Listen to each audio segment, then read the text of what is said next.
Hey guys, Felice from Modus here. We're just going to run through a couple of things about butt winks today in your squat. So the butt wink looks like that loss of control through the pelvis at the bottom of a squat.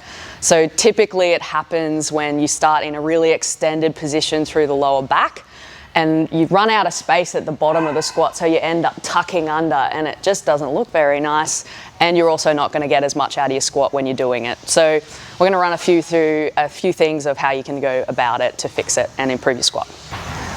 So I'm going to show you what it looks like. So typically, like I say, people start in this really extended position. They're coming down, and at that point, they're kind of just running out of space, so they tuck under with their pelvis, okay? What we want to think about in that setup is really important. So it starts at the start of the squat. You want to make sure you're coming back to find your heels first, bringing that center of mass back, tucking the hip under the pelvis, and making sure that rib's not flaring up, because that's where you're going to lose your back position, okay? So tuck it all under, have that big belly breath in.